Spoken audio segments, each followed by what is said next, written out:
الحمد للہ رب العالمین والصلاة والسلام علی سید المرسلین وعلی آلہ وصحبہ اجمعین ومن تبعہم بإحسان الی یوم الدین.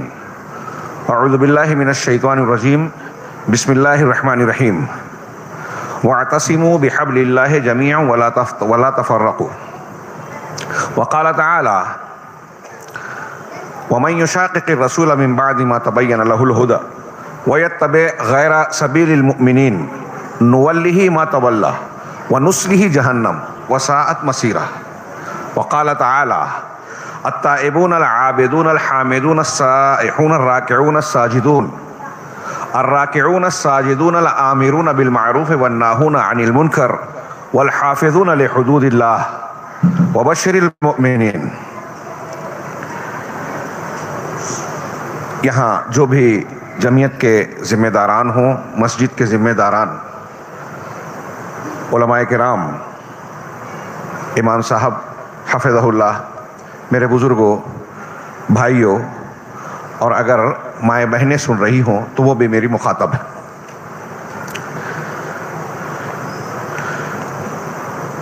آپ نے سنا کہ آج کے اس انتہائی اہم پروگرام اور اس سجائی گئی مبارک مجلس کا عنوان مبارک اس کے عنوان کی وجہ سے ہی کہہ رہا ہوں.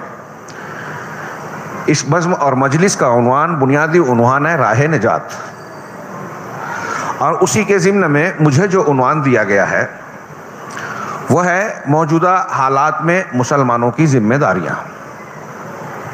اس موضوع کی تمہید میں آپ کے ذہن کو اصل موضوع سے جوڑنے کے لیے میں یہ عرض کرنا چاہوں گا کہ ہم اور آپ بار بار اہل علم حضرات سے یہ سنتے ہیں کہ اللہ رب العالمین کی سنت اور قانون رہا ہے، اور یہ اس کی انتہائی رحمت اور سب سے بڑی نعمت رہی ہے کہ اس نے ہر دور میں لوگوں کی ہدایت و رہنمائی کے لیے انبیاء کرام علیہم الصلاۃ والسلام کو مبعوث فرمایا. سیدنا آدم اور پھر پہلے رسول حضرت نوح علیہ الصلاۃ والسلام سے لے کر جناب محمد رسول اللہ صلی اللہ علیہ وسلم تک یہ مبارک سلسلہ جاری رہا. اللہ نے اپنی بہت ساری نعمتیں ہم پر، آپ پر، دنیا کے لوگوں پر کی ہے. وَآتَاكُم مِّن كُلِّ مَا سَأَلْتُمُوهُ وَإِن تَعُدُّوا نِعْمَتَ اللَّهِ لَا تُحْصُوهَا. اللہ نے وہ ساری چیزیں تم کو عطا فرمائی جو تم نے چاہا، مانگا، جو تمہاری ضرورت تھی. اگر تم اللہ کی نعمتوں کو گننا چاہو تو شمار نہیں کر سکتے. ان بے شمار نعمتوں میں رب العالمین نے جس نعمت کا احسان جتایا وہ ہے رسول کی بعثت. لقد من اللہ علی المؤمنین اذ بعث فیہم رسولا من انفسہم. اللہ نے احسان کیا مسلمانوں پر، مومنوں پر، کہ انہی میں سے ایک رسول کو مبعوث فرمایا. رسول کا بنیادی کام کیا ہے ہم اور آپ جانتے ہیں. اللہ تبارک و تعالیٰ نے کھانے کے لیے غذائیں عطا فرمائی، پہننے کے لیے لباس، کپڑے، سرد و گرم موسم کے اسباب، سہولت کے سامان دیے، رہائش کے لیے گھر، رشتہ و پیوند، نہ جانے کیا کیا نعمتیں دی. ان ساری نعمتوں میں سب سے بڑی نعمت یہ ہے کہ اللہ نے ہدایت کا انتظام کیا. علامہ ابن قیم رحمہ اللہ اور دوسرے علماء یہ بیان کرتے ہیں، جو آپ بار بار سنتے ہوں گے اہل علم کے زبان سے، کہ دنیا میں جتنی بھی نعمتیں ہیں ان سب سے زیادہ شدید اور بڑی نعمت، شدید ضرورت والی نعمت اللہ تبارک و تعالیٰ کی ہدایت ہے.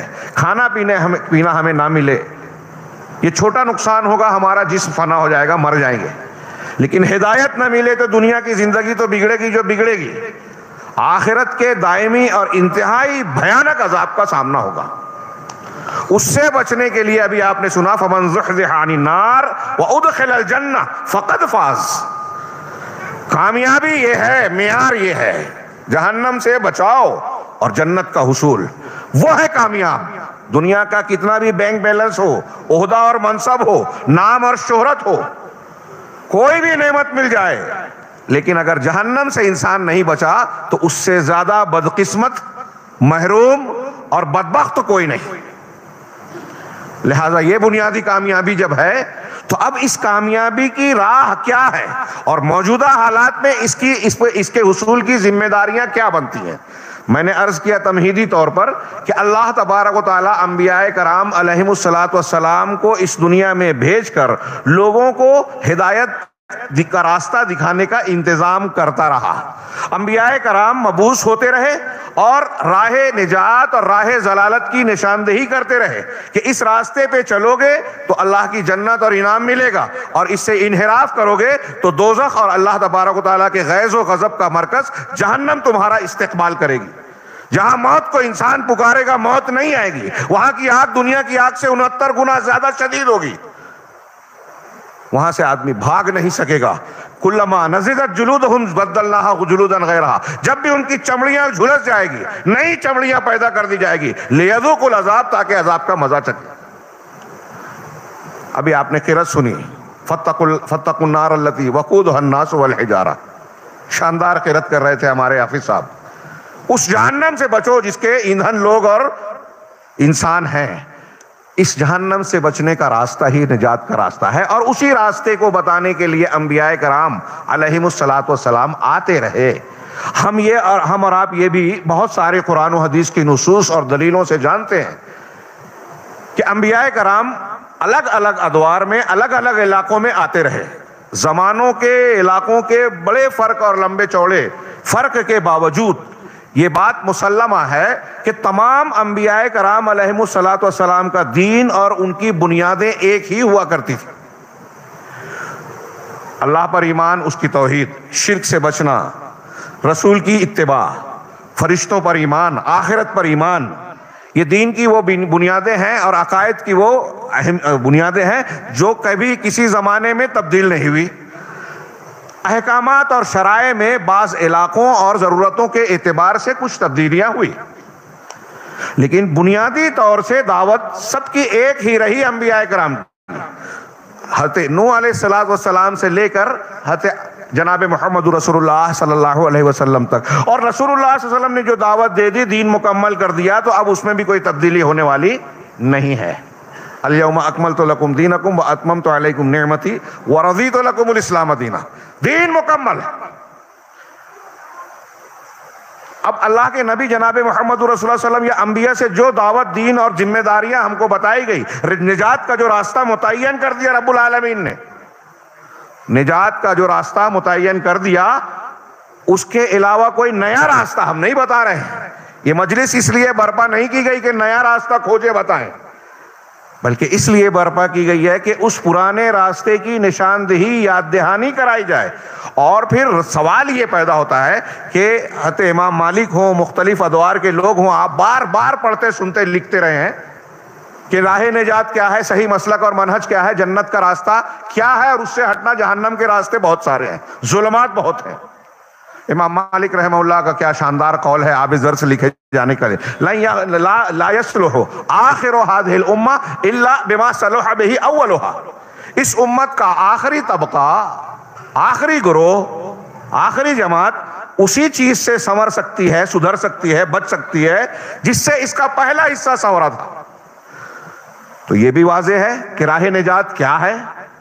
ابھی ہم اس کو تھوڑا سا نصوص کا میں حوالہ دے کے آگے بڑھوں گا، لیکن اس سے پہلے کہ جب یہ واضح ہے کہ راہ نجات رسولوں کا طریقہ ہے، قیامت کے دن قرآن نے کہا 2 سوال ہوں گے کہ تم نے کس کی عبادت کی، کیا عبادت کی، کس کی عبادت کی، اور رسولوں کو تم نے ماذا اجبتم المرسلین. اہل علم نے لکھا پہلے کا جواب کہ عبادت کس کی اس کا جواب ہے لا الہ الا اللہ. دوسرے کا جواب کہ رسولوں کا کیا جواب. تو اب اس تناظر میں جب معاملہ واضح ہے کہ اللہ اور رسول اللہ کو ماننا ہے، اللہ کی توحید، اس کے حقوق کو بجا لانا ہے، رسول کے مقام اور اس کے حقوق کو سمجھ کر اس کو بجا لینا ہے، یہی راہ نجات ہے. پھر بھی اس مضمون کو بار بار کیوں دہرایا جاتا ہے؟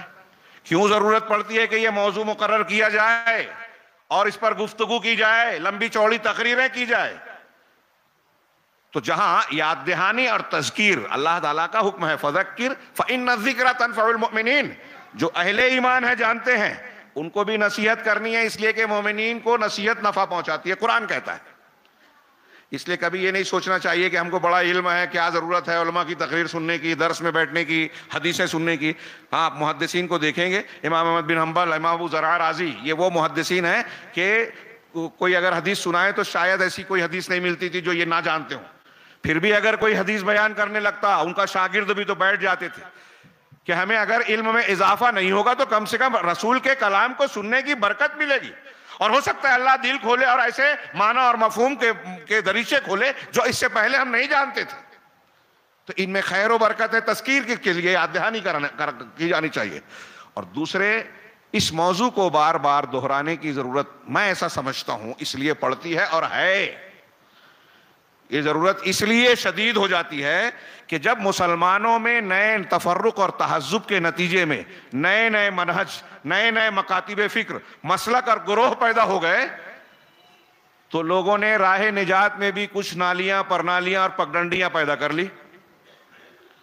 نام لیتے ہیں قرآن و حدیث کا, نام لیتے ہیں اللہ اور رسول صلی اللہ علیہ وسلم کا, لیکن اصول, ضابطے, مسلک اور منہج اور مکتب فکر اور منہج کو ہٹا لیا, بگاڑ لیا, دوسری راہوں کی طرف موڑ دیا.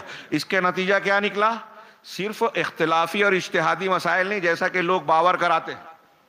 صرف ان مسائل میں مسلمانوں کے درمیان آج مسئلہ اور اختلاف نہیں ہے جن کو ہم اجتہادی مسئلہ یا اختلافی مسئلہ کہتے ہیں, بلکہ آپ اور ہم دیکھ رہے ہیں کہ اس اختلاف نے, تہذب نے, شیطانی اثرات نے, شبہات کے فتنوں نے مسلمانوں کے ان امور کو جن کو ہم دین کی بدیہیات کہتے ہیں, مسلمات کہتے ہیں, یہ سب سمجھیں, بدیہیات اور مسلمات سمجھ میں آیا آپ لوگوں کو؟ کئی لوگ نہیں کہہ رہے ہیں. بدیہیات وہ جو دین کے معاملے میں, جیسے اگر دین کا ٹائم ہے تو کہتے ہیں نا کہ سورج نکلا ہوا ہے, دین کا وقت ہے, یہ بدیہی بات ہے, یعنی بغیر غور و فکر کیے ہوئے, دلیل قائم کیے ہوئے دکھائی دے رہا ہے, سمجھ میں آ رہا ہے, اس پر دلیل دینے کی ضرورت نہیں ہے. ایسے امر کو بدیہی کہتے ہیں, ضروری, بالکل واضح, کوئی دلیل کی ضرورت نہیں, اور مسلم جس کو سارے لوگوں نے تسلیم کیا ہو. تو میں یہ عرض کر رہا ہوں کہ دین کے وہ باتیں, اصول, ضابطے, عقائد, احکامات جو مسلمات تھے, جو بدیہیات میں سے تھے, یعنی بالکل واضح, صاف ستھرے تھے, ان کو بھی لوگوں نے بدل دیا. میں ابھی یہاں جتنے بیٹھے ہیں بچوں سے لے کے بڑوں تک پوچھوں کہ قرآن کتاب ہدایت ہے یا نہیں ہے؟ ہے نا؟ ایک چھوٹی سی موٹی سی مثال دے رہا ہوں.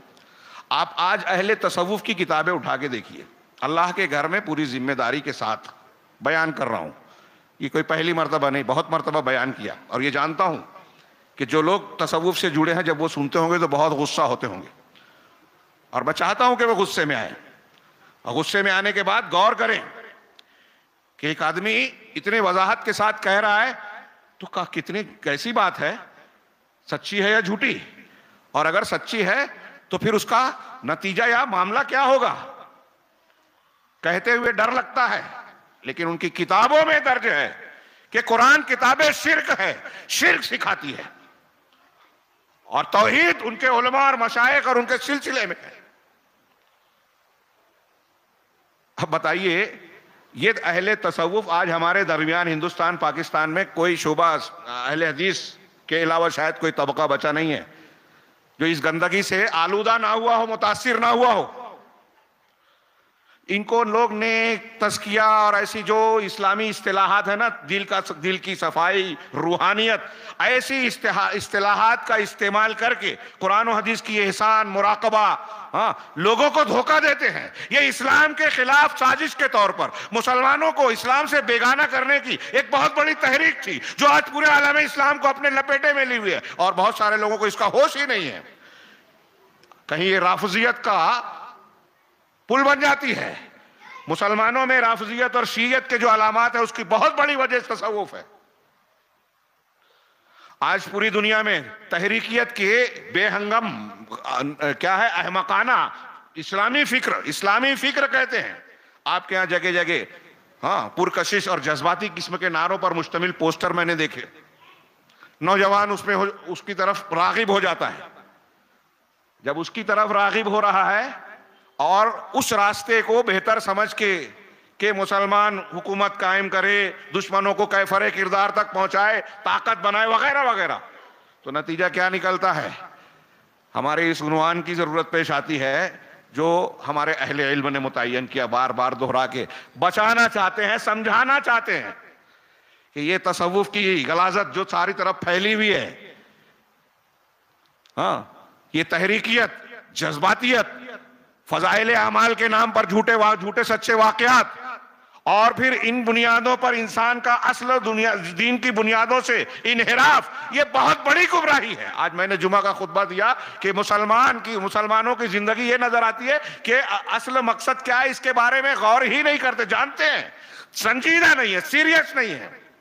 نوجوان ہمارے بچے کہاں جا رہے ہیں، ہم کہاں جا رہے ہیں، ہماری بچیاں غیروں کے ساتھ تعلق قائم کر رہی ہیں، ہمارا نوجوان کوئی منکر حدیث بن رہا ہے، کوئی صحابہ کرام کے خلاف زبانیں تان دراز کر رہا ہے اور ایسے لوگوں سے متاثر ہو رہا ہے، ان کو لائک کر رہا ہے، خارجیت، رافضیت، باطنیت اور نہ جانے کون کون سی گمراہیوں کو اختیار کر رہا ہے۔ اس لیے ضرورت پیش آتی ہے کہ راہ نجات کے عنوان کو تازہ کیا جائے، بتایا جائے اس سبق کو جو اللہ رب العالمین نے متعین کیا ہے، اور بالکل کلیئر اور صاف، سورج سے زیادہ روشن یہ حقیقت ہے کہ جنت میں جانے کے لیے اللہ تعالیٰ نے جو راستہ مقرر کیا اس میں کوئی تبدیلی نہیں۔ یہ نئے نئے مناہج فکر جو میں نے اشارے کیے ہیں، اگر میں ان پر گفتگو کرنے لگوں تو میرا وقت جو ہے میں زائد کر لوں گا اور شیخ کے وقت میں چلا جاؤں گا۔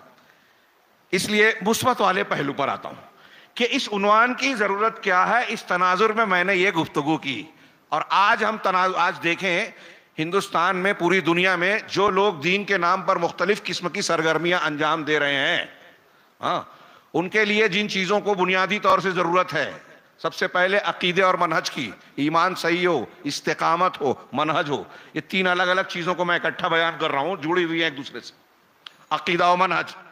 دوسرے یہ مرکزیت ہو، قیادت ہو، قیادت کی بات ماننے کا جذبہ ہو، مرکزیت ہو۔ تیسرا اس میں استقامت، جو میں نے ایمان کے ساتھ بیان کیا۔ اگر آپ پوری دنیا کے مسلمانوں کا جائزہ لیں، جماعتوں کا جائزہ لیں، تو آپ کو ان تینوں چیزوں میں سے کوئی نہ کوئی ایک چیز کم نظر آئے گی۔ جو لوگ بہت منظم ہیں، بڑی بڑی کانفرنسیں کرتے ہیں، غرہ ہوتا ہے، اتنے لاکھ جمع ہو جاتے ہیں، اتنے لاکھ، وہاں منہجیت اور ایمان نہیں ہے، قرآن و سنت کا عقیدہ نہیں ہے، فضائل ہیں، کوئی توحید حاکمیت کی بات کرتا ہے، توحید کا نام لیتا ہے، لا الہ الا اللہ، تفسیر لکھ ڈالی، فی ظلال القرآن، تفہیم القرآن، تدبر قرآن، اور پوری ذمہ داری سے کہہ رہا ہوں، بہت برا لگے گا لوگوں کو، ماننے والوں کو، لیکن دین کی بنیادیں غلط سمجھی ہے، غلط بیان کرتے ہیں، لوگوں کو غلط متاثر کرتے ہیں۔ اٹھائیے سید قطب صاحب اور مولانا ابو العلا مودودی صاحب رحمہم اللہ، اللہ ان کی بخشش فرمائے،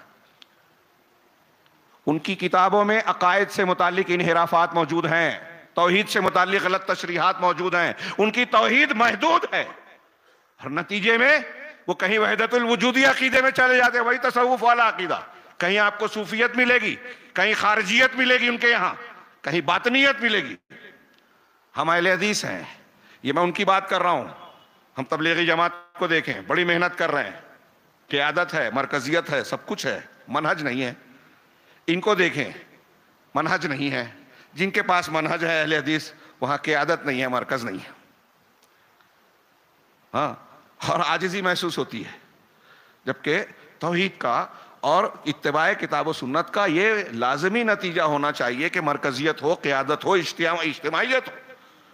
وہ نہیں ہے، اس کا مطلب ہمارا نظریاتی طور پر تو یہ عقیدہ ہے کہ قرآن و حدیث کی راہ نجات ہے، لیکن عملی طور پر ہم اس میں ناکام ہیں، اس کو اختیار نہیں کر رہے ہیں، کہا تیار نہیں ہے۔ یہ منہج کی جو بات میں نے کی، راہ نجات کی، میں نے حمد و صلات کے بعد آغاز خطاب میں قرآن کی 3 مقامات سے آیتیں پڑھی۔ ان 3 آیتوں کو اگر ہمارے سامعین، خاص طور سے نوجوان، اگر بچیاں سن رہی ہوں تو وہ بچیاں ذہن نشین کر لیں اور اس بنیاد پر اپنا سفر، دعوتی دینی زندگی کا سفر جاری رکھیں، تو میں اللہ سے امید رکھتا ہوں، یہ اللہ کے کلام کی روشنی میں، کہ ہم راہ نجات پر ہوں گے۔ پہلی آیت جو بڑی مشہور ہے، زمازد ہے، اللہ رب العالمین نے فرمایا وَاعْتَصِمُوا بِحَبْلِ اللَّهِ جَمِيعًا وَلَا تَفَرَّقُوا، سب مل کر اللہ کی رسی کو مضبوطی سے پکڑ لو اور فرقہ فرقہ نہ بنو۔ ایک آیت۔ دوسری آیت جو میں نے پڑھی، وَمَن يُشَاقِقِ الرَّسُولِ، یہ سورہ آل عمران کی آیت ہے، وَمَن يُشَاقِقِ الرَّسُولِ، یہ سورہ نساء کی آیت نمبر 115، وَمَن يُشَاقِقِ الرَّسُولَ مِن بَعْدِ مَا تَبَيَّنَ لَهُ الْهُدَىٰ، جو ہدایت کے واضح ہو جانے کے بعد دین اسلام کی تعلیمات صاف طور پہ سامنے آ گئی، کہ یہ قرآن کہتا ہے، یہ حدیث کہتی ہے، اس کے بعد ہاں رسول کی مخالفت کرتا ہے، رسول کی تعلیم یہ ہے، آپ کہہ رہے نہیں اللہ کے رسول تو ٹھیک ہے مانتے ہیں، لیکن کیا ہمارے امام صاحب کو نہیں سمجھتا تھا، ہمارے ابا کو نہیں جانتا معلوم تھا، اتنے لوگ فلاں چیز کرتے ہیں تو کیا غلط کرتے ہیں کیا؟ تو اگر یہ دلیل اگر مان لی جائے تو دنیا میں کون سا مذہب غلط ہوگا بتائیے؟ کون سا مذہب ہے جس کے پاس ذہین لوگ نہیں ہیں، بڑے لوگ نہیں ہیں، بڑی کچھ تعداد نہیں ہے، چھوٹی بڑی سب جگہ ہے۔ حضرت ابراہیم علیہ السلام جس سماج اور معاشرے میں اکیلے آواز اٹھا رہے تھے، وہاں وہ اکیلے تھے، سارے کے سارے مخالف تھے، گھر بار ابا مخالف تھے، تو حضرت ابراہیم علیہ السلام کی دلیلوں کی بجائے ان کی دلیلیں مضبوط ہو گئی۔ اگر یہ صحیح مانا جائے، قرآن پڑھتے ہیں مانتے ہی نہیں ہیں، حضرت ابراہیم علیہ السلام اور انبیاء کے واقعات پڑھتے سنتے سناتے ہیں، سمجھتے ہی نہیں ہیں، کلیئر سبق کیا مل رہا ہے کہ کثرت و قلت دلیل نہیں ہے۔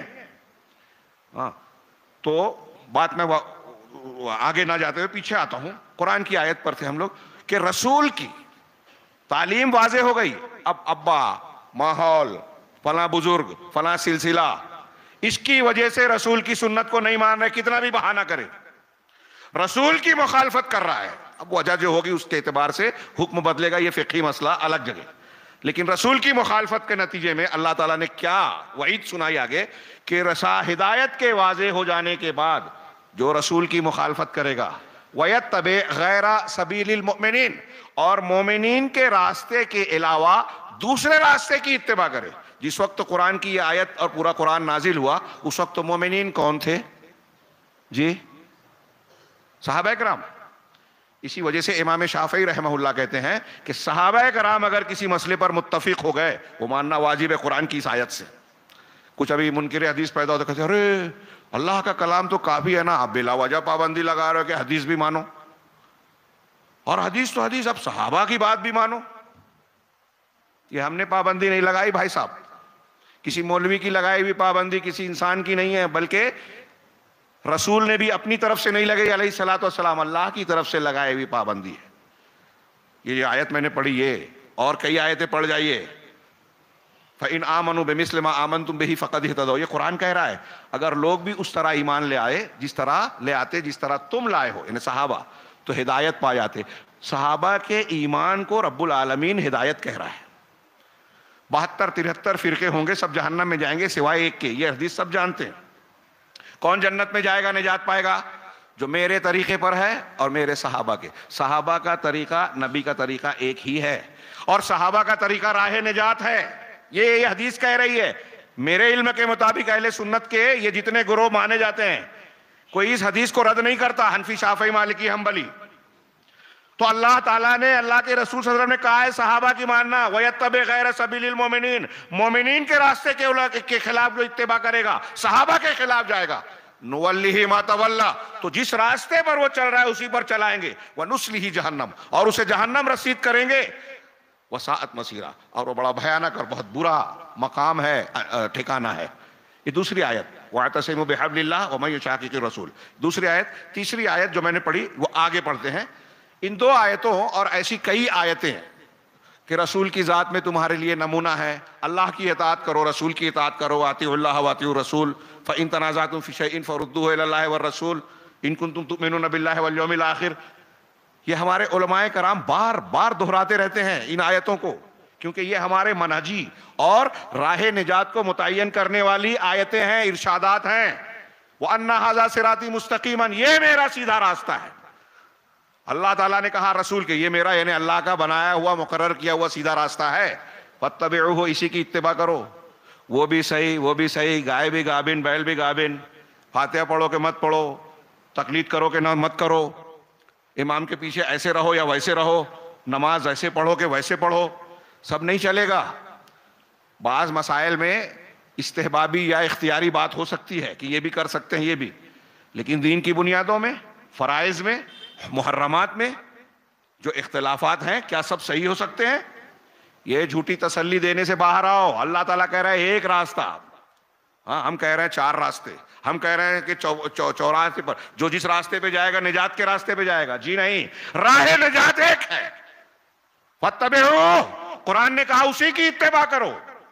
ہو کی ضمیر، علماء کرام بیٹھے ہیں، واحد کی ضمیر ہے نا، فاتبعوا، اسی ایک راستے کی اتباع کرو، ولا تتبعوا السبل، دوسرے راستوں کی اتباع نہ کرو۔ میں نے جمعہ میں جو کہا کہ ہم سیریس ہی نہیں ہیں، قرآن کہہ رہا ہے سیریس نہیں ہے، قرآن کہہ رہا ہے دوسرے راستوں کو، ایک اللہ کا راستہ۔ اب ہم میں سے کتنے مسلمان ہیں جو اس آیت کو سننے کے بعد یہ تڑپ پیدا ہوتی ہو کہ وہ ایک راستہ ہی ہم کو اختیار کرنا ہے جو اللہ کا ہے، باقی جو راستے لوگوں نے بنا رکھے ہیں، رسول نے کہا فرقے بنیں گے تو مسلمانوں کے ہی فرقے بنیں گے، اپنے آپ کو مسلمان کہیں گے۔ اللہ کے رسول نے کہا فتنوں کا زمانہ ہوگا، ایسے ایسے لوگ پیدا ہوں گے دین میں، قرآن ایسا پڑھیں گے کہ تم اپنی تلاوت کو کمتر سمجھو گے، ان کی نماز کو دیکھ کر اپنی نماز کو کمتر سمجھو گے۔ صحابہ کو کہا، لیکن وہ دین سے ایسے نکل جائیں گے جیسے تیر شکار کو چھید کر نکل جاتا ہے، وہ ملے تو ان کو قتل کرنا۔ میں بھی بہت مرتبہ یہ تقریروں میں دروس میں بول چکا ہوں کہ اللہ کے رسول نے ایسے لوگوں کو کہا، نماز، ان کی نماز دیکھ کے اپنی نماز کم لگے گی، ان کے روزے، ان کی تلاوت، ان کی نیکیاں دیکھ کر کم لگے گی اپنی عبادات، لیکن اللہ کے رسول نے کہا دین سے نکل جائیں گے۔ اگر آج ہمارے نوجوانوں کے سامنے ایسا کوئی آدمی آئے تو کیا کریں گے؟ میں اکثر کہتا ہوں تو کہا کہ آج کی زبان میں لائک کریں گے، اس کو لائک کریں گے، بہت زبردست فالوور بن جائیں گے۔ ہاں دیکھیے کیسے کیسے گمراہ لوگ ہیں جو یہودیوں کے، نصرانیوں کے ایجنٹ ہیں، ان کے لانچ کیے ہوئے ہیں۔ بہت کھل کے بول رہا ہوں۔ ہاں، صحابہ کو جو لوگ برا کہہ رہے ہیں نا منظم طریقے سے، اور ان کو لوگ لائک کرتے ہیں، میں ایسا مانتا ہوں کہ وہ یہود و نصارہ کے لانچ کیے ہوئے ہیں۔ نوجوانوں، یہ اس کی ادھر ادھر کی تنظیم اور یہ وہ راستہ مت ڈھونڈیے، راہ نجات قرآن و سنت ہے، اس کو ماننے والے علماء کو دیکھیے کہ وہ کس کی نشاندہی کر رہے ہیں۔ اگر علماء کی اکثریت کسی تنظیم پر سوالیہ کوشچن مارک نقل کر رہے ہیں، دور ہو جائیے اس سے۔ اللہ کے رسول نے کہا ہے، ہمارے ہی بیچ کے لوگوں کے جہنم کی دروازوں کی طرف دعوت دینے والے، مذاق نہیں کیا ہے، امت کو قیامت تک کے خطرات سے آگاہ کیا ہے۔ ہم سننے کے لیے تیار ہیں کیا؟ یہ اللہ کے رسول بتا رہے ہیں نا، راہ نجات بتا رہے ہیں، ہر حالات میں کیا ہماری ذمہ داری ہے وہ بتا رہے ہیں۔ تو اللہ اور رسول اللہ صلی اللہ علیہ وسلم کی بات مانی جائے۔ ان آیتوں سے جو اصول نکلا کہ تمسک بالکتاب والسنہ، راہ نجات کی پہلی بنیادی شرط قرآن اور سنت پر مضبوطی سے جم جانا، رسول اللہ صلی اللہ علیہ وسلم کی گارنٹی۔ گارنٹی کس کی؟ رسول کی۔ اور یہ بھی حدیث سب مانتے ہیں۔ آخر وقت میں آپ نے کہا کہ ترکت فیکم امرین، دو چیزیں چھوڑی جا رہا ہوں تمہارے بیچ۔ یہ اللہ کے رسول کی ایک دم زندہ وصیت ہے۔ خطرات اور فتنوں کا کوئی بھی زمانہ ہو، کیسے بھی حالات ہو، رسول نے فرمایا یہ راہ نجات، دو چیزیں چھوڑے جا رہا ہوں، جب تک مضبوط پکڑے رہو گے کبھی گمراہ نہیں ہوگے۔ اب یہ دو چیزیں ماننا کیسے ہے؟ صوفی بولتا ہے کہ میری تشریح مانو، کچھ لوگ کہتے ہیں کہ مولانا الیاس نے جو سمجھا ہم ویسے مانیں گے، کچھ کہتے ہیں کہ شیخ ابو الاعلیٰ مودودی رحمہ اللہ نے جیسے جانا، سید قطب نے جیسے سمجھایا، حسن البنا صاحب نے جیسا بتایا۔ میں نے بعض خطابات میں سوالات کیے، تھوڑی دیر کے لیے اپنی تھوڑی سی عقل کا استعمال کیجئے۔ صحابہ کرام کس زمانے میں تھے؟ اللہ کے رسول صلی اللہ علیہ وسلم کے زمانے میں۔ اس زمانے کے حالات سے واقف تھے، زبان سے واقف تھے، قرآن ان کی زبان میں نازل ہوا، قرآن کے محاوروں سے سب سے زیادہ بعد والوں کے مقابلے میں وہ واقف تھے۔ کس واقعے کے تناظر میں قرآن کی کون سی آیت نازل ہوئی سب سے زیادہ صحابہ جانتے تھے۔ نبی کریم صلی اللہ علیہ وسلم اور صحابہ ایک دوسرے سے اس وقت نبی کریم صلی اللہ علیہ وسلم سے رجوع کر کے بعض آیات اگر مشکل پیش آئی تو اس کو جان سکتے تھے کہ اللہ کے رسول اس کا معنی سمجھ میں نہیں آیا۔ ایسی بہت سی مثالیں حدیثوں میں ہیں۔ ظلم کا معنی سمجھنے میں غلط ہوئی، چور اور چورنی کا ہاتھ کاٹنے میں رسول نے تعین کی، ہاتھ پورے کو کہتے ہیں لیکن کاٹنا ہتھیلی سے ہے۔ اس طریقے سے آپ کئی نکات اور کئی پہلوؤں سے غور کریں کہ زیادہ دین کو، قرآن کو سمجھنے والے صحابہ ہیں، تابعین ہیں، یا آج کے مفکرین ہیں جو یورپ سے، امریکہ سے اور ان کے افکار سے متاثر ہیں، جن کی عربی صحابہ کی عربی کی طرح گہرائی کو لیے ہوئے نہیں ہیں، جو رسول کے ماحول کو اس طرح نہیں جانتے تھے جس طرح صحابہ نے جانا۔ تو قرآن کی تفسیر کس کی زیادہ معتبر ہوگی؟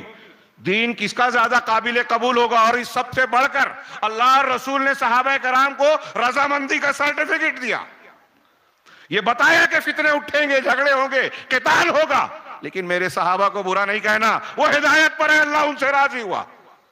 جن سے اللہ راضی ہے آج اس سے بہت سے لوگ ناراض ہیں۔ کیا یہ ایمان ہوگا؟ یہ راہ نجات نہیں ہے۔ ہم جب تمسک بالکتاب والسنہ کی بات کرتے ہیں تو اس میں سر فہرست قرآن حدیث کو مضبوط پکڑنا، تو راہ نجات میں اس کے لیے سب سے پہلی بنیاد ہے توحید۔ ہاں معاف کیجئے گا ہم بہت دہراتے ہیں، لیکن ہمارے سماج اور معاشرے کے حالات دیکھ کر میرا یہ کہنا ہے، اہل علم موجود ہیں، میرا یہ کہنا ہے کہ آج توحید کو سمجھنے والے بھی جو دعوے دار ہیں، بہت سے وہ توحید نہیں سمجھتے۔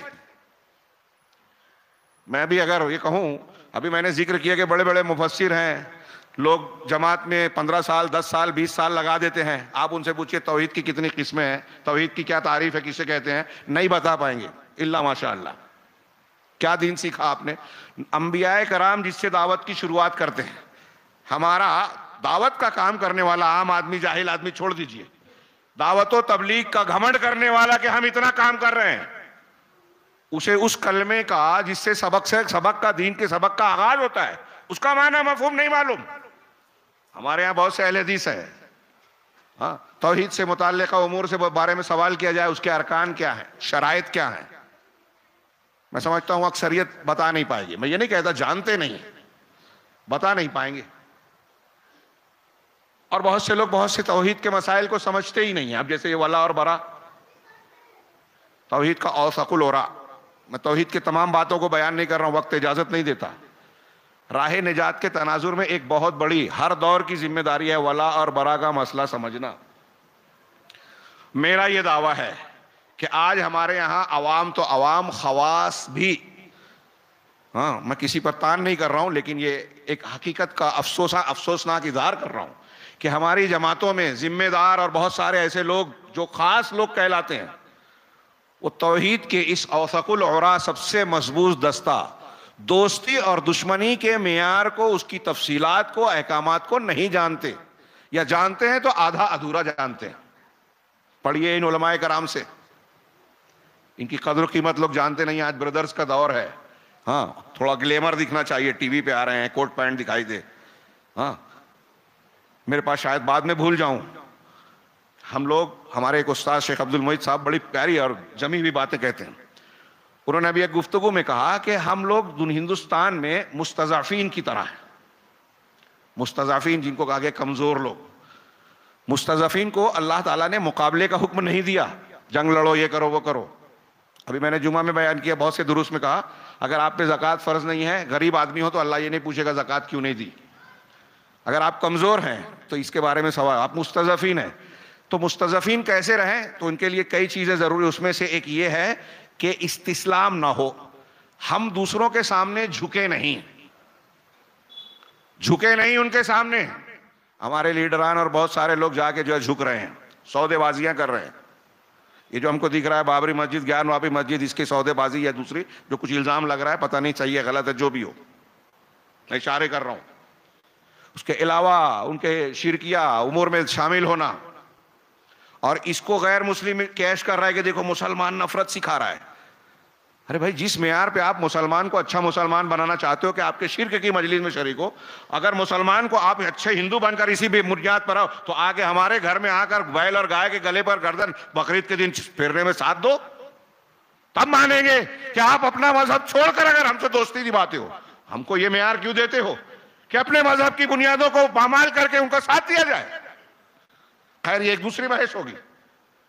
ولا اور برا کا مسئلہ، دوستی اور دشمنی کا، میں کہہ رہا ہوں بہت سے لوگ نہیں سمجھتے روزمرہ کی زندگی میں۔ اگر یہ ولا اور برا کا مسئلہ ہم لوگ صحیح سمجھ لیں تو میرا یہ دعویٰ ہے اللہ کے گھر میں، علماء کرام سے گزارش کروں گا کہ اس مسئلے کو جو میں رخ دے رہا ہوں اس کو سمجھائیں لوگوں کو، کہ مسلمانوں میں دینی غیرت باقی رہے گی، زندہ ہوگی۔ اور اگر دینی غیرت آپ کے اندر پیدا ہوئی، یہ راہ نجات اور اس کی جو بحث کر رہے ہیں ہم، اس کی غیرت نہیں رہی، اس لیے کہ ولا اور برا کو ہمارے دشمنوں نے ہمارے دلوں سے مار دیا ہے۔ ایک پوری کتاب میں نے اس کے بہت لمبے چوڑے دروس دیے، کہاں کہاں سے کوشش ہو رہی ہے ہماری اس غیرت کو مارنے کے لیے، میڈیا سے، تعلیم کے راستے سے، سیاست سے، دواخانوں سے، کپڑوں سے، اسپورٹس سے، ہمارے درمیان کچھ لوگوں کو لانچ کر کے بلایا جاتا ہے، پڑھایا جاتا ہے، وہاں بھیجا جاتا ہے ہمارے درمیان۔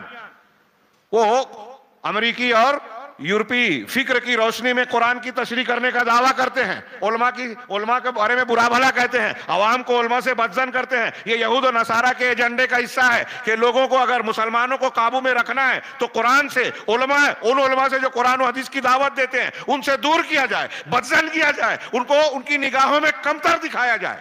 اور آج ہمارا چلتا پھرتا نوجوان بھی کہتا ہے علماء کو کیا سمجھتا ہے. ہاں تحریکیت والوں نے اس میں ان احمقوں نے جتنا ساتھ دیا غیر مسلموں کے ایجنڈے کو آگے بڑھانے میں کسی نے نہیں دیا تاریخ میں. یہ تحریکی اخوانی اور فلاں آج بھی دیکھیے روافض اور ان کے غیر مسلموں کے شانہ بشانہ شام میں یمن میں مسلمانوں کا قتل عام میں حصے دار ہے یہ لوگ. داعش کو بنانے میں ہیلری کلنٹن نے کہا کہ ہم نے اخوانیوں سے مدد لی. بات طویل ہو رہی ہے. تو استسلام نہیں ہونا چاہیے ایک بات. دوسرے جو ہے استدام ٹکراؤ نہیں ہونا چاہیے. ہاں مستضعفین جو ہیں اس ہندوستان میں ہماری حیثیت مستضعفین کی ہے تو استسلام نہ ہو, جھکے نہیں دوسری افکار کے مقابلے میں. ولا اور برا کو سمجھیں. شیخ نظر آئے وقت کی کانٹے کو دیکھ کر میں اس کو سمیٹ لیا اس بات کو. ولا اور برا سب سے اہم موضوع کا حصہ ہے. ہاں اس کے بعد جو ہے ٹکراؤ نہ ہو, استدام. ٹکرائیں گے آپ کا کیا ہوگا؟ اور یہی بے وقوفی آج ہمارے یہاں بہت سے نوجوان کرتے ہیں. وہ نہیں کرتے تو کروایا جاتا ہے. پردے کے پیچھے کون لوگ ہیں معلوم نہیں ہے. عالمی سطح پر پڑھیے, معلومات لیجئے. بم دھماکہ کرنے والے اور یہ داعش اور ایسے کچھ لوگوں کے بارے میں جب تفتیش کی گئی تو پتہ چلا کہ ان کے پیچھے یہود و نصارہ ہیں. وہ پہلے کرواتے ہیں پھر بدنام کرتے ہیں. اگر یہ ختم ہو جائے نہ ہو تو ان کو مسلمانوں کے خلاف کارروائیوں کا موقع نہیں ملے گا. ہمارا نوجوان یہ سمجھنے کو تیار ہی نہیں ہے. علماء کرام اشارے کنائے میں کہتے ہیں تو سمجھ میں نہیں آتا. کھل کے کہتے ہیں کہ دیکھیے اتنا کھل کے کہہ رہے ہیں, غلط کر رہے ہیں. تو استدام نہ ہو, ٹکراؤ نہ ہو. دوسری چیز. اور تیسرا مرعوبیت اور متاثر ہونا. آدمی کو, مسلمانوں کو اس ہندوستان میں دوسروں سے مرعوب اور متاثر نہیں ہونا چاہیے. اور یہ کن لوگوں میں ہوتا ہے؟ آپ دیکھیں کہ جن کا عقیدہ ولا اور برا, توحید, رسول اللہ صلی اللہ علیہ وسلم کی اتباع اور آپ کے مقام کا صحیح علم نہ ہو, توحید اور اتباع سنت کا جذبہ جن کا کمزور ہو جاتا ہے, وہ دوسرے افکار سے چمک دمک سے متاثر ہو جاتے ہیں, مرعوب ہو جاتے ہیں. صحابہ کرام کو دیکھیے کہ بادشاہوں کی دربار میں جا رہے ہیں, آنکھوں میں آنکھیں ڈال کر بات کر رہے ہیں. انہیں بڑی سے بڑی دولت, رونق, کوئی چیز متاثر نہیں کرتی تھی. توحید انسان کو مرعوبیت پروف بنا دیتی ہے, متاثر نہیں ہوتا دوسروں سے.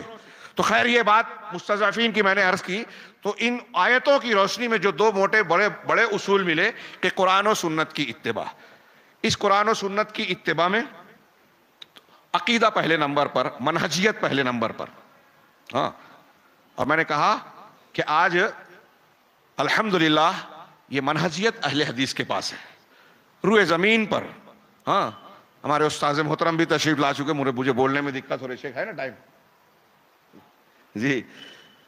تو روئے زمین پر منہج, عقیدے اور ایمان کے اعتبار سے کوئی گروہ اور جماعت ہے تو حضرت امام بخاری, علی ابن مدینی, امام ترمذی رحمہم اللہ, عبداللہ ابن مبارک اور دوسرے بہت سارے علماء سلف و خلف کے مطابق وہ اہل الحدیث ہیں. اور وہ نہیں ہے تو پھر کس کے پاس ہے کہ نہیں کہا جا سکتا. حضرت امام احمد بن حنبل کے قول کے مطابق منہج ہمارے پاس ہے, قیادت اور قوت نہیں ہے. تو پہلے کتاب و سنت پر تمسک, دوسرے نمبر پر جو ہے اتحاد و اتفاق, باہمی تعاون, ایک دوسرے کا ساتھ دینا. یہ آج کے ماحول میں بہت بہت مشکل لگ رہا ہے ہمیں.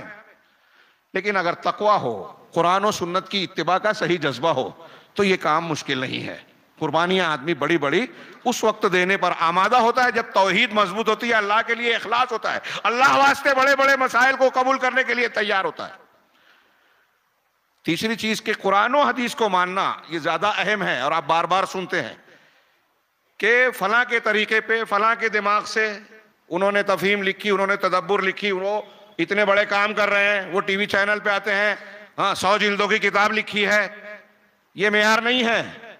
قرآن و حدیث کو ویسے ماننا جیسے صحابہ نے مانا, عقیدہ ویسے قبول کرنا جیسے صحابہ نے قبول کیا. جیسے صحابہ نے اپنی اگلی نسل کو پہنچایا دین, عقیدے میں, عبادات میں, معاملات میں, منہج میں, ساری چیزیں وہی لینا. میں نے ابھی سوال کیا تھا کہ صحابہ کا دین زیادہ معتبر ہوگا یا بعد کے بڑے بڑے اسکالرز یا بڑے بڑے نام؟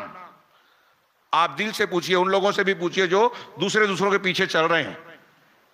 یہ ہوا راہ نجات کا تعین. اب اس تناظر میں میں اپنی بات کو اختصار کرتے ہوئے، حالانکہ یہ جو اگلی آیت ہے میں اس پہ زیادہ گفتگو کرنا چاہتا تھا، سورہ توبہ کی ایک آیت میں اللہ رب العالمین نے گویا ہم کو ایک منہج دیا.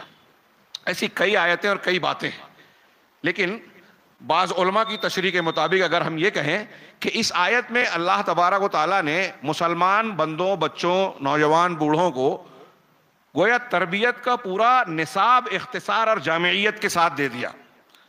ہم پوچھتے ہیں ہمیں موجودہ حالات میں کیا کرنا چاہیے. ہاں، یہ پوسٹرز لگے ہوئے ہیں، کچھ جذباتی باتیں کرتے ہیں، کچھ صرف فضائل کی باتیں کرتے ہیں، کچھ اس طرح سے کہ آدمی یا لوگ سوچتے ہیں کہ یہ ہمارے حالات کسی اور دنیا سے تعلق رکھتے ہیں اور یہ مسائل کچھ اور کسی اور دنیا کے بتاتے ہیں. میں ایک اختصار کے ساتھ اپنی بار بار دہرائی ہوئی ایک بات کو دہراتا ہوں کہ اختصار سے اگر کہا جائے کہ موجودہ حالات میں بھی اصلاح کا، تربیت کا، اچھائی کا وہی اسلوب، منہج اور طریقہ ہم کو اختیار کرنا ہے جو نبی صلی اللہ علیہ وسلم کا طریقہ تھا. اللہ کے نبی جناب محمد رسول اللہ صلی اللہ علیہ وسلم جس معاشرے اور ماحول میں مبعوث ہوئے، نبی بنا کر بھیجے گئے، کتنا بگڑا ہوا تھا. جاہلیت کا عہد تھا، جاہلیت اور جہالت کا دور کہتے ہیں نا ہم، لیکن صرف 23 سالہ عہد نبوت، نبوی تربیت نے اس کی پوری کایا پلٹ دی. اور انسانی تاریخ، پوری انسانی تاریخ میں مسلمان ہی نہیں غیر مسلموں کو بھی اعتراف ہے کہ اتنا اچھا سماج، معاشرہ پہلے کبھی وجود میں نہیں آیا جتنا نبی کریم صلی اللہ علیہ وسلم کی دعوت و تبلیغ سے آیا. اب بتائیے کہ اللہ کے نبی جناب محمد رسول اللہ صلی اللہ علیہ وسلم نے جاہلیت کو، دنیا کی سب سے عظیم جاہلیت کو دنیا کی سب سے بڑی تہذیب میں بدل دیا. گوار لوگوں کو دنیا کا معلم اور استاد بنا دیا.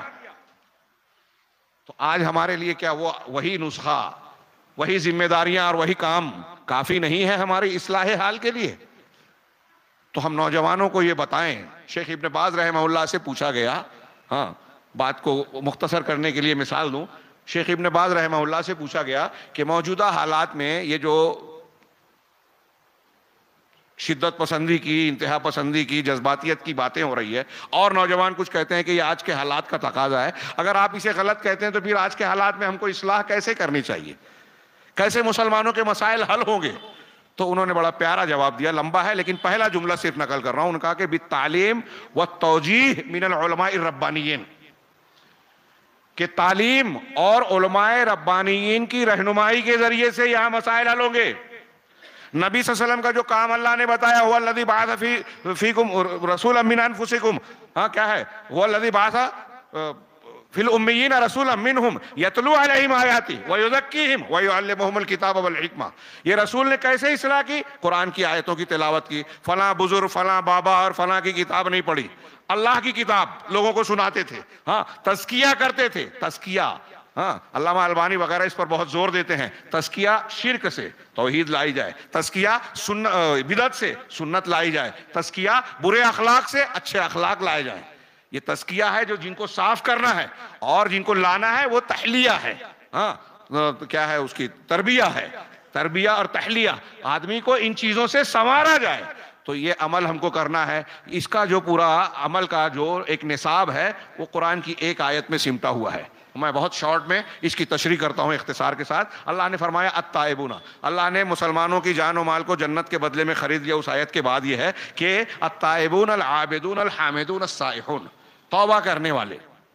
کاش کے وقت ہوتا اگر کوئی بندہ اللہ کے راستے پہ چلنا چاہتا ہے، ہاں تو سب سے پہلے اسے توبہ کرنی چاہیے. یعنی پہلے ہر انسان سے کچھ نہ کچھ خطا، غلطیاں واقع ہوتی رہتی ہیں، نیک ہو بد ہو، تو پہلے ان گناہوں سے توبہ کرے. اور مسلمانوں کے سب مسائل کا، سارے مسائل کی سب سے بڑی بنیاد گناہ ہے. اللہ تعالیٰ نے قوموں کو ہلاک کرنے کا ذکر کرنے کے بعد کہا فَكُلًّا أَخَذْنَا بِذَنبِهِ، ہر ایک کو ہم نے ان کے گناہ کے پاداش میں پکڑ لیا، عذاب میں گرفتار کیا. تو گناہ مسئلہ ہے. اس لیے سب سے پہلے جب دین کے راہ پہ چلنا ہے، کامیابی کے راستے پر چلنا ہے، راہ نجات پر، اور اپنی ذمہ داری نبھانا ہے، تو گناہوں سے توبہ کریں. توبہ کے معنی میں ایک یہ بھی آ گیا کہ ہم اب تک جو راستہ اختیار کرتے تھے، ایک آدمی شرکیہ راستے پہ چل رہا تھا، ایک تصوف میں چل رہا ہے، فلاں بزرگ، فلاں عالم اور اس کے راستے کے نام پہ چل رہا ہے، نبی کے راستے سے ہٹا ہوا ہے. تو شرک سے، بدعت سے، خرافات سے، غلط منہج سے توبہ کر کے صحیح منہج پہ آئے. توبہ میں یہ بھی ہے کہ صحیح کی طرف رجوع کرنا، اللہ سے شرمندہ ہونا، آئندہ گناہ نہ کرنے کا عزم اختیار کرنا.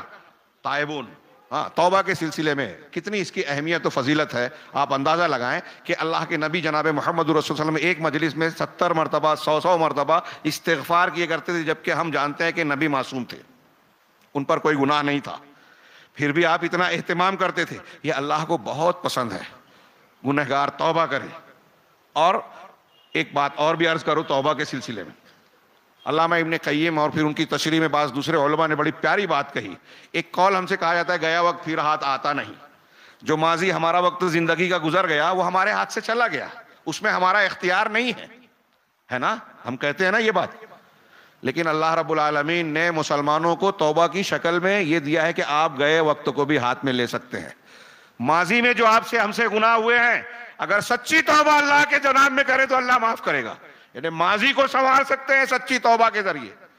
شیخ کے ہی خطاب میں مالیگاؤں میں نے سنا تھا، اور حسن بصری رحمہ اللہ کا قول ہے کہ بعض مرتبہ انسان گناہ کر کے جنت میں چلا جاتا ہے، گناہ کر کے پچھتاتا رہتا ہے، نادم ہوتا رہتا ہے، توبہ اور اللہ کا ڈر دل میں بسائے رہتا ہے.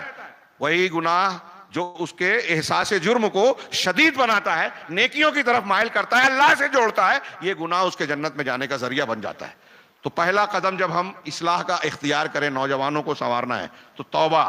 العابدون، عبادت اپنے جامع معنی میں ہر وہ عمل قول ظاہری ہو یا باطنی جس کو اللہ پسند کرتا ہے وہ عبادت ہے. عبادت ہمارے لیے روحانی غذا ہے، ہاں روحانی غذا. اور یہ انسان کو طاقت، اس میں سر فہرست نماز ہے. ابھی میں نے جمعہ میں بیان کیا، آپ بہت سے علماء سے سن چکے ہوں گے، استعینوا بالصبر والصلاۃ، صبر اور صلاۃ کے ذریعے سے مدد حاصل کرو. دونوں اللہ کے لیے ہو تو عبادت ہے. صدقہ و خیرات بھی اس میں آ گئی، زکوٰۃ بھی آ گئی، حج بھی آ گئی، نماز روزہ ساری عبادات آ گئی. تو دوسرے نمبر پر توبہ کرنے کے بعد بندہ عابد و زاہد بنے، عبادت سے اللہ سے تعلق جوڑے. اور عبادت بعض عبادات ہیں جس سے، جیسے زکوٰۃ صدقات، بندوں سے بھی تعلق جڑتا ہے. یہ اپنے جامع معنی میں دوسرا پہلو تربیت کا. الحامدون تیسرے نمبر پر کہ وہ جنتی راہ نجات پہ چلنے والے وہ لوگ ہیں جو اللہ کی حمد بیان کرنے والے ہیں، اللہ کی تعریف ایسی خوبی جو ثنا اختیاری ہو اس پر جو ہے تعریف کرنا. خوبیاں ہو وہ نعمت ہو یا غیر نعمت ہو، نعمتیں ہو یا خوبیاں ہو، اللہ رب العالمین تمام خوبیوں کا مالک ہے، اس لیے کہ تمام صفات اس کے اندر بدرجہ عتم اور بدرجہ کمال موجود ہیں. اب اللہ رب العالمین کی حمد کون بیان کرے گا؟ جو اللہ کی نعمتوں پر، اس کی قدرتوں پر، اس کے انعامات پر غور کرے گا تو دل میں اور زبان سے حمد تعریف نکلے گی. اور پھر حمد سے جڑی ہوئی چیز شکر ہے. ان نعمتوں کا صحیح استعمال کرے گا تو زندگی کو صحیح ڈھرے پہ ڈالے گا. حمد اور شکر کے معنی میں دین پر صحیح عمل کرنا، اللہ رب العالمین کے سامنے جھکنا، اللہ کی نعمتوں اور اللہ کی ذات و صفات کی معرفت حاصل کرنا، سب آ گیا. میں نے کہا کہ قرآن کی ایک آیت پورا ایک مختصر نصاب تعلیم ہے، ہاں تربیت کا.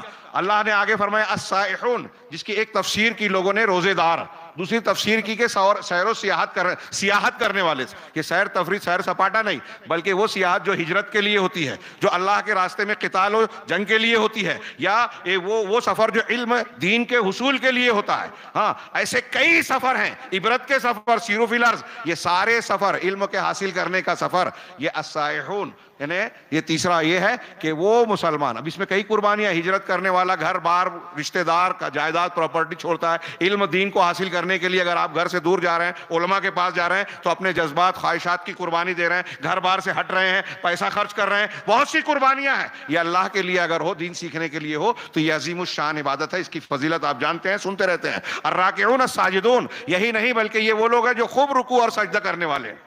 خوب رکوع کرنے والے، سجدہ کرنا. عبادات کے عموم میں آ گیا، بطور خاص رکوع اور سجدے کا ذکر کیا، مطلب خوب نماز پڑھنے والے ہیں. ایک صحابی نے اللہ کے رسول صلی اللہ علیہ وسلم کی خوب خدمت کی. انہوں نے کہا، اللہ کے رسول نے کہا کہ کچھ مانگنا چاہتے ہو تو مانگو. تو کہا کہ اللہ سے میرے لیے یہ مانگیے اللہ کے رسول کہ جنت میں آپ کا ساتھ دے دے.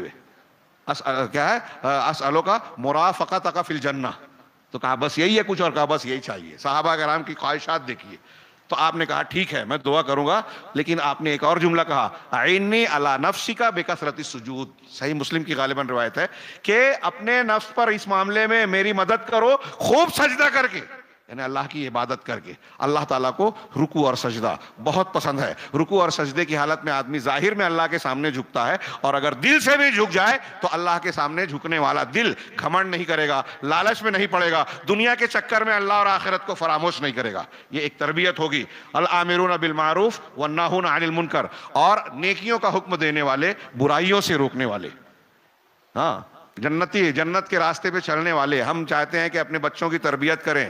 وہ بچے جو تحریکیت جذباتیت کی باتیں کرتے ہیں, نئے نئے لوگوں کے پیچھے جاتے ہیں, اللہ کے رب العالمین کے اس نصاب پر عمل کریں. پہلے نیکیوں کا حکم دینا, ہاں, برائیوں سے روکنا. برائیوں سے روکنا, میں نے جیسا کہ عرض کیا کہ ہمارے تمام تباہی پریشانی کی سب سے بڑی وجہ گناہ ہے. ہاں, اگر کسی سماج میں گناہ ہوتا ہے اور اسے روکنے کا سسٹم ختم ہو جائے تو وہاں عذاب آتا ہے. میں تفصیل میں نہ جاتے ہوئے آگے بڑھتا ہوں.